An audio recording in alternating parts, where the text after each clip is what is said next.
The engines were still rumbling when the little girl stepped into the road, her tiny frame trembling, her eyes red from crying, and a worn photograph clutched tightly to her chest. The Hell's Angels were used to people fearing them, avoiding them, judging them from a distance, but none of them were prepared for what happened when that child looked up at them with a face full of heartbreak and whispered something that made every biker freeze.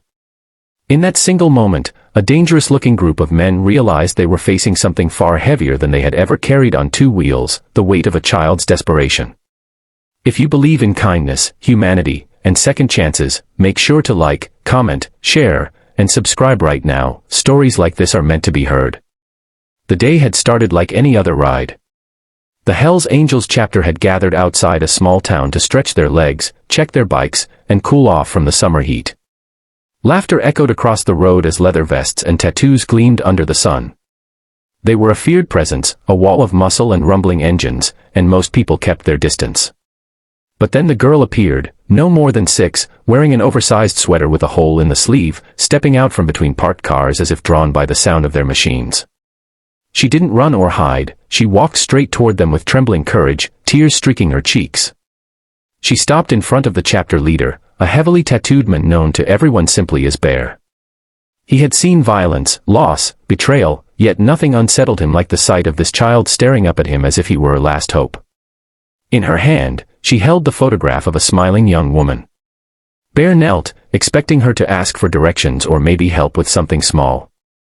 But instead, she pressed the picture against her chest and begged with a shaking voice that no child should ever have, "Please, take me to your home." The bikers exchanged confused, uneasy glances. They had been called many things, outlaws, monsters, troublemakers, but never had a child asked to go with them. Bear's voice softened as he asked why.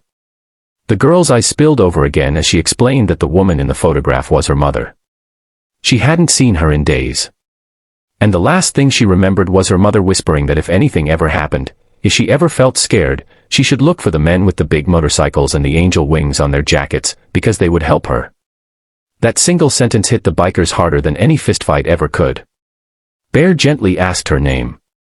"Emily," she whispered, barely audible.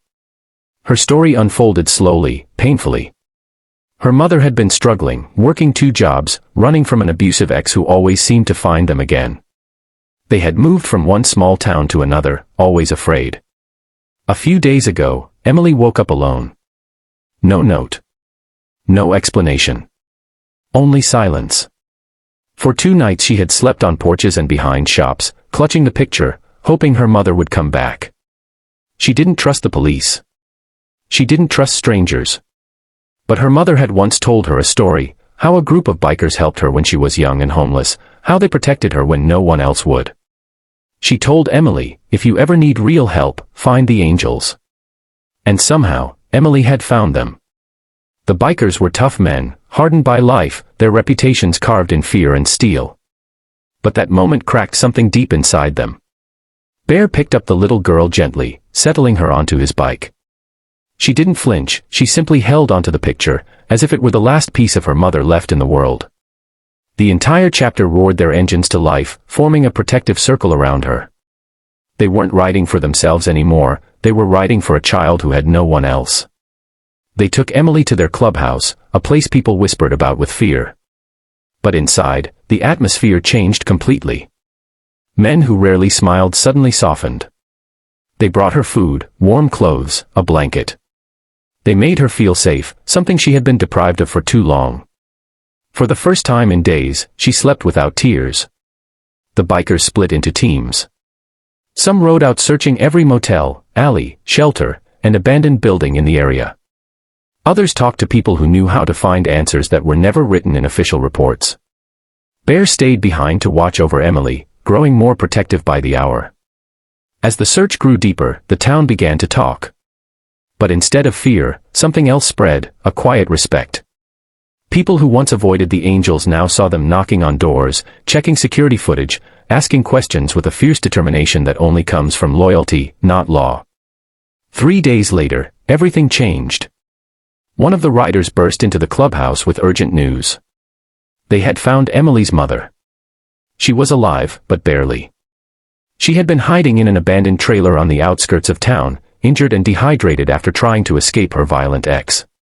She had stayed hidden, terrified that if she returned home, her pursuer would find Emily. She had only stopped searching for her daughter when she collapsed from exhaustion. Bear rode with Emily to the location. When the little girl saw her mother lying weakly on a makeshift bed, she ran to her with a cry that tore through everyone present.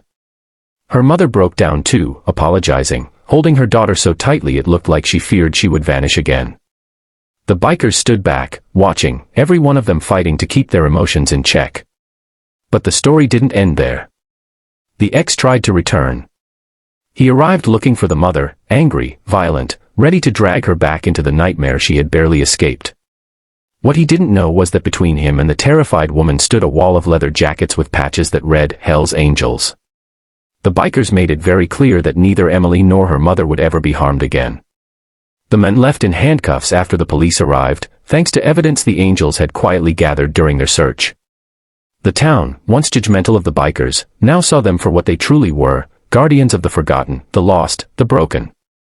Emily and her mother were given a fresh start, new home, new support, new safety, and the Hell's Angels checked on them regularly, becoming something close to family. And Emily?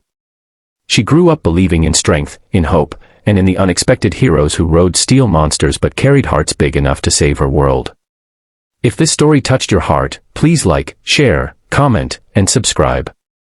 Your support keeps stories of real humanity alive. Before you go, comment below. Kindness can come from unexpected places. If you'd like, I can also create cinematic image prompts, YouTube SEO description, hashtags, or voiceover script for this story.